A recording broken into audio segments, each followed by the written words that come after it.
Kalau yang jomblo itu kan yang bangunin kan mercon. Sama orang sahur. Atau kalau ini yang di televisi tuh di anak-anak itu kan di YouTube sahur ora sahur sakarepmu. Sing penting ngaku itu. Tapi kalau sudah menikah kan ada Mas, tangi Mas sahur. Rasanya iki nyes.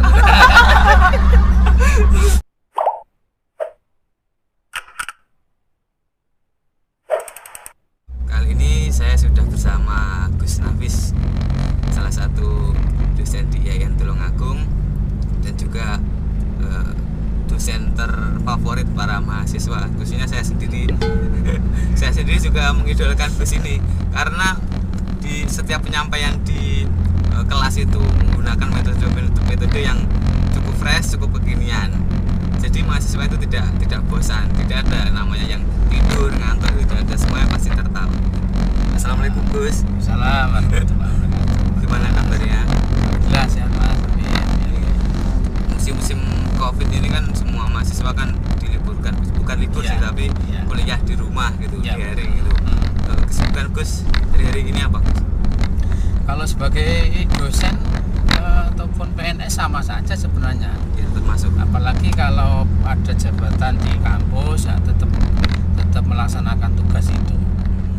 Ya, sehingga ya kayak nggak ada bedanya ya cuman semuanya dilaksanakan dengan daring gitu aja kalau ngajar begitu. Iya. Ini ngobrol-ngobrol lah santai bareng mengenai sharing-sharing mengenai permasalahan-permasalahan yang dihadapi khususnya mahasiswa yang umurnya 20 plus itu. Segera siap-siap mengalami banyak tantangan. Iya. Khususnya banyak sih mahasiswa yang menanyakan atau bingung untuk apa yang harus dilakukan itu. Khususnya menikah sambil kuliah ataukah menikah setelah kuliah. Menurut pendapat Gus gimana itu? Iya, kalau menurut saya sebenarnya Mas, tidak bisa disamakan. Tidak bisa disamakan bahwa konsepnya menikah setelah kuliah atau menikah sambil kuliah atau kuliah sambil menikah misalnya. Juga tidak bisa karena memang kondisinya masing-masing berbeda-beda.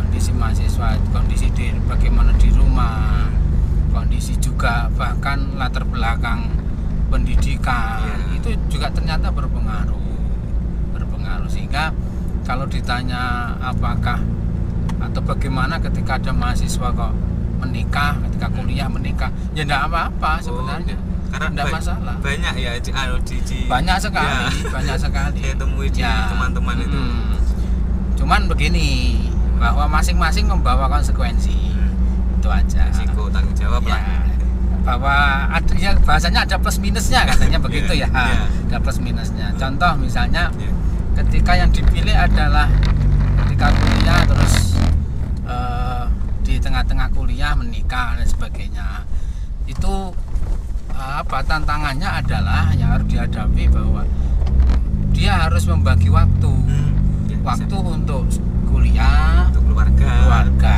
istri anaknya begitu itu juga harus dipikir apalagi yang menikah ini adalah mahasiswa atau dari sisi pihak laki-laki atau cowok begitu tanggung jawabnya semakin tambah begitu bertambah sehingga itu yang harus diselesaikan terlebih dahulu dalam artian bukan kok juga takut nanti kalau sudah menikah terus rezekinya enggak juga sebenarnya enggak juga cuman lagi-lagi manage waktunya ini tadi yang harus diperhatikan karena ada juga yang begini Gus kalau nanti saya menikah di waktu kuliah nanti berjuang bersama-sama sama yang istri ada yang begitu ada juga yang seperti itu juga tidak menutup kemungkinan setiap karakteristik berbeda lain juga begini selain itu yang harus dipertimbangkan bahwa ketika kuliah terus menikah itu adalah dari sisi psikologi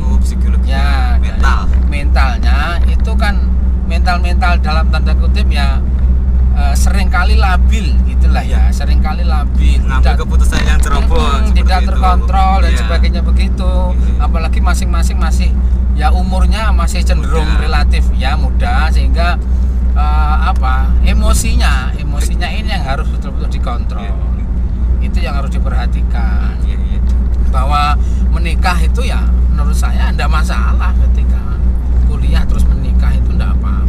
Dan namanya jodoh kan datang secara mungkin di awal, Bisa mungkin jadi, di bisa jadi. tua nanti. Ya, itulah rahasianya jodoh di situ. Jodoh di situ. Jodoh pati rezeki katanya Jawa gitu, seperti itu. Ada juga yang bilang nanti kalau menikah waktu kuliah ada yang bangunin pagi, ada yang membantu mengerjakan tugas, Ya, ada yang ada juga yang bilang enaknya kalau Ramadan. Ya, itu. Kalau Ramadan nanti ada yang bangunin. waktu sahur itu. Waktu sahur. Kerjaan anak muda seperti itu. Ada yang bangunin. Jadi yang kalau yang jomblo itu kan yang bangunin kan mercon. Sama orang sahur. Sahur atau kalau ini yang di televisi tuh di anak-anak itu kan di YouTube sahur ora sahur sakarepmu. Sing penting ngaku. Tapi kalau sudah menikah kan Iya, ada iya. Mas, tangi Mas sahur. Nah, itu. Rasanya ini nyes. Kemudian lanjut bisa ambil contoh waktu kuliah ini khususnya Ya. para lelaki seperti saya sendiri ini ingin menikah muda. Sedangkan menikah muda itu yang pasti kita mempunyai fondasi yang kuat seperti mental tadi yang dibicarakan Gus. Yang kedua yang ini yang sulit dicari itu mengenai modal Gus untuk menafkahi seorang istri kan. Ya. Kan posisi kuliah sambil nanti otomatis kan bekerja untuk Betul. memenuhi kebutuhan sehari-hari. Ya. Ini menurut minta solusi dari Gus mengenai cara manage waktu nanti kerja kemudian kuliah Ya. kemudian ngurusi keluarga itu gimana Gus? Ini bahwa rezeki itu lagi-lagi sama seperti jodoh juga. Yang penting kita itu ikhtiar. Wong kuwi lek gelem apa jenenge ceker nutul. Iya, iya, Nah, kan begitu. Itu yakin lah. Itu pasti yakin. Gelem obah mama kan begitu. Iya. Gelem obah mama. Nah, yang perlu disiapkan bagi teman-teman yang memilih seperti itu bahwa berkeluarga atau nikah tapi masih kuliah, maka manajemen waktunya harus dibagi. Dia juga harus mempertimbangkan jam-jam kuliahnya. Itu juga harus dibagi. Jangan kalau sudah kuliah terus kerja terus akhirnya kuliahnya tertinggal itu juga menurut saya juga kurang pas, kurang baik menurut saya. Berarti harus seimbang antara kuliah dan Ya paling kerja. tidak kalaupun tidak 50% atau 50-50 paling tidak ya kerja 60 lah Ya, begitu atau benar. 65 baru nanti kuliahnya 35. Nah maka dari itu upayakan kalau memang mau menikah ya di semester-semester yang bukan akhir lah, Ya. tidak yang di awal yang masih banyak mata kuliah itu. Ya. Saya kira itu sangat bisa kok, sangat bisa. Saya sendiri juga melakukan Gus. Dan ketika kuliah nanti belum mengerjakan tugas, mengerjakan makalah, terus presentasi itu Ya. bisa ambil itu di luar kuliah masih ada tumpuan kerja yang bisa juga bersamaan. Ya. Waktu kerja bersamaan sama waktu kuliah itu yang bikin pusing. Saya dulu di S1 juga walaupun belum menikah tapi kerja sudah. Iya. Kerja dan itu pilihan ya bahwa memang dari bapak dan ibu saya dulu nggak boleh kerja itu pokoknya mondok kuliah sinau wis. Namun ya saya harus tahu diri bahwa kebutuhan saya saat itu banyak, kemudian dari rumah juga maaf misalnya agak kurang cukup karena harus dibagi antara kuliah di pondok dan sebagainya. Mau nggak mau saya harus kerja. Contoh misalnya ketika waktu-waktu luang, misalnya Sabtu Minggu atau tidak ada kuliah, maka saya jualan. Jualannya saat itu saya memilih ini. Ketika ada haul, ada hataman dan sebagainya ada jantiko di alun-alun dan sebagainya itu saya jualan stiker sama sabuk saat itu. Sabuk pinggang gitu. Saya ikat pinggang. Nah stiker itu kan saya beli misalnya per lembar ya. Iya. Per lembar itu kan taruhlah 5.000. Iya. Nah itu kalau dipotong, dipotong bisa jadi 5, maka satu bisa untung. Bisa untuk hitungan sehari-hari. Bisa nambah paling tidak. Bisa nambah walaupun tidak mencukupi. Selain itu saya juga ngajar TPA TPQ tiap sore. Iya. Jadi kuliah sudah selesai. Kuliah Sudah selesai. Itu yang harus diatur menurut saya. Memanage waktu seperti itu. Iya. Beberapa kali saya di kampus membimbing mahasiswa itu Pak, saya sibuk kerjain bagaimana kuliahnya. Oke, sekarang coba cari shift-shiftannya. Kamu minta kepada bos tanyakan bisa nggak saya masuknya sore sampai malam. Itu juga harus pilihan-pilihan seperti itu harus diperhatikan. Karena dengan posisi umur yang sekarang itu kebutuhan yang pertama banyak. Yang kedua untuk minta ke orang tua itu sudah malu, Gus. Utamanya. Sebisa mungkin harus ceker sendiri. Betul. Untuk mempersiapkan nanti setelah kuliah, yang utamanya kan harus berumah tangga. Dan yang harus diperhatikan juga seringkali mahasiswa itu malu kalau kerja. Itu yang harus dihilangkan. Kalau mau kerja ya pokoknya selama itu kerjanya bagus, halal maksudnya baik, kenapa tidak gitu loh. Gengsi lah. Enggak usah gengsi, enggak usah jaim dan sebagainya. Saya dulu S1 selesai, setelah itu masuk S2 semester 2. Saya nikah. Semester 2 nikah? Iya, S2 itu umur termasuk muda saat itu 23 akhir atau 24 kok kalau enggak salah. Belum ada 25 loh, itu kan Nabi kan 25 ya. Saya lebih dari 23 sudah. Iya, 23 akhir lah, paling tidak 24 awal itu sudah mulai jalan. Itu juga saya sambil kerja akhirnya sama istri kerja di pasar. Sambil nanti misalnya kuliah Senin, Selasa, Rabu, maka Kamis, Jumat, Sabtu, Minggu saya pulang kerja di pasar. Itu juga yang mengolok-olok atau yang ngecek juga banyak orang sarjana kerja neng raisin. Karena begini saya juga berpikiran seperti itu. Seperti yang saya lihat setelah lulus kuliah, itu apa yang sudah di jurusannya keluar jalur dari pekerjaannya.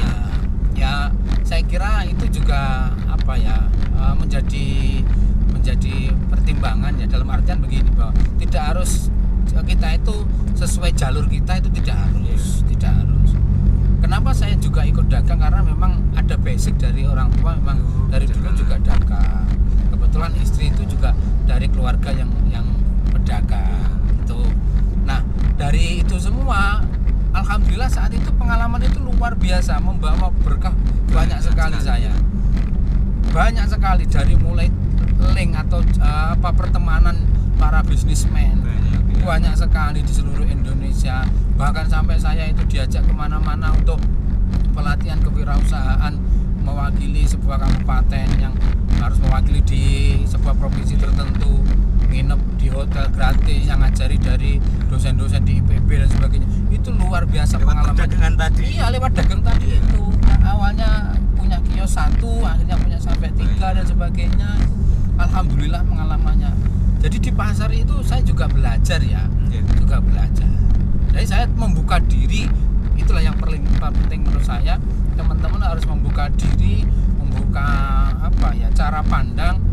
Wah, aku kan misalnya jurusan aku kan PAI, ya mosok aku dagang, ya enggak harus juga. Malah dengan PAI itu diterapkan dalam dagang gitu kan. Jujur, amanah, betul.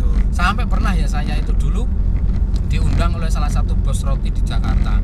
Dia supplier seluruh Indonesia, pabriknya itu. Karena saya hampir tiap tahun puasa, biasanya pas puasa yang rame, saya bisa stok sampai 2 box truk dan sebagainya, saking ramenya. Akhirnya saya dipanggil ke sana, dikasih uang tiket PP gratis, transportasi gratis, pulang masih di sana. Dikasih roti, di sana hanya ngicipi lihat pembuatan roti itu. Loh, ini loh maksud saya bahwa nilai-nilai yang kita dapatkan di kampus itu tidak akan hilang lah, dalam artian tidak muspro tidak. Wong kita diajari Kanjeng Nabi bagaimana dagang dan sebagainya. Itu yang kita contoh kita terapkan gitu loh. Apapun saya kira profesinya itu tetap bisa dimanfaatkan. Yang penting halal. Betul, yang penting halal, caranya